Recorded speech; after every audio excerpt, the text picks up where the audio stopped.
Hi, welcome back to my channel. Now, today's book review is for The Binding Room by Nadine Matheson. Now, let's see, I want to say last year, but I'm going to check the date. Yes, last year, about a year and a half ago, The Jigsaw Man by Nadine Matheson came out, which was the Detective Inspector Angelica Henley book number 1. Now, The Jigsaw Man was a brutal, intense, thrilling police procedural novel that introduced Angelica Henley to the readers. Now, when I read The Jigsaw Man, there were some factors in that book that made it very, very compelling.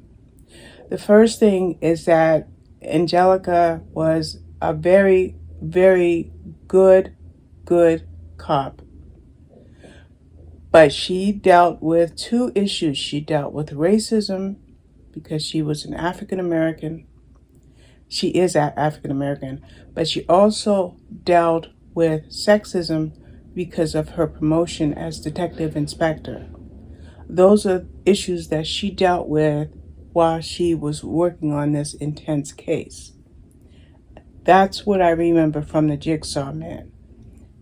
Then I get The Binding Room for review. Now, I got this as a Kindle digital ARC maybe 6 or 7 months ago, but my TBR is huge, so I just got to it. Before I started to read it, just yesterday I think, or the day before, I decided to check my library, and I did find it on Hoopla, so I got it as an audiobook, and it was 17 hours long. So even at 2 speed, that's a 9.5 hour book or 8.5 hour book. But let me tell you, you don't miss a beat in this book. You don't even realize the length in the print length of this book is 512 pages. What is this book about? Well, the first thing is the team, and that would be Angelica and Ramuter and her boss and others, are still reeling from the previous case where Oliver, the killer, and the copycat killer and the Jigsaw Man really affected the team. So this book takes place just weeks after. Now, the scene that Angelica is called to is a popular preacher is found dead in his church. And as the scene opens up, the cleaner goes to the church and to do her job, and then she discovers the body of the pastor. Now, he is found dead with dozens of stab wounds. Dozens, okay? So Angelica and her team, they get there, and their job, of course, is to look for clues. So they start examining the church. And the church is a big church. So she goes upstairs, and shockingly, she discovers a second victim. And she's sure he's dead because he looks completely decimated. But he's still alive. Barely.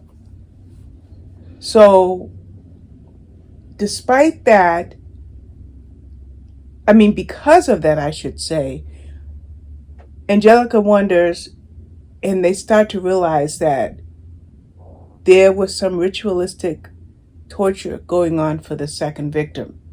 So that makes her and her team wonder what was going on in this church. Who killed the pastor, and who's responsible for that ritualistic torturing of that young man that they found upstairs. Then there's a third victim with similar injuries. But the third victim leaves evidence that there might have been a baby, and if there's a baby, that baby is missing. So Angelica's hands are full. Now her partner is Ramuter, okay? And there's a lot of drama involving the murders, the fact that they have to identify that victim that they found alive. But Ramuta and Angelica are having personal problems. And those personal problems are in one way affected by the fact that they're both black, and racial problems between the police and the public are present. Then there is the fact that, I won't say which one, but one of the victims was black, one of the victims was white, and there's media pressure to see which case would get more precedent. And depending on which case got more precedent, it might have come down to race. So there was a lot of talk about race in this book. And then there is the fact that, as I mentioned, that because of her position, there's some sexism on the job. Then there's drama. Like I said, there's drama with her. There's drama with Ramuta. There's also drama with Aunt Angelica and her marriage based on actions she took previously with her boss.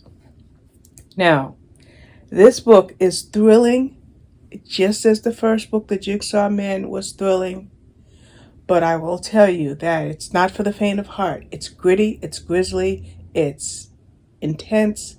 There's some gore because of what they discovered to be ritualistic killings. Then there's the fact that they have so many suspects. And we also have to say or wonder what was going on in that church. That ritualistic torture comes up. The fact that the pastor was killed with multiple stab wounds. And there's so many suspects that are very likely that could have committed the crimes. And then what kind of life was this pastor living, and what kind of environment was his church? And his church wasn't just like in the building of the church. He even had videos on YouTube.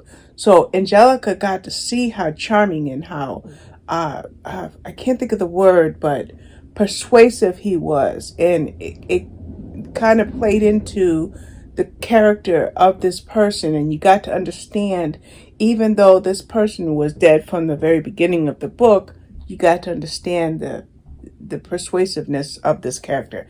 There's a certain word that religious leaders have, and I just can't place that word.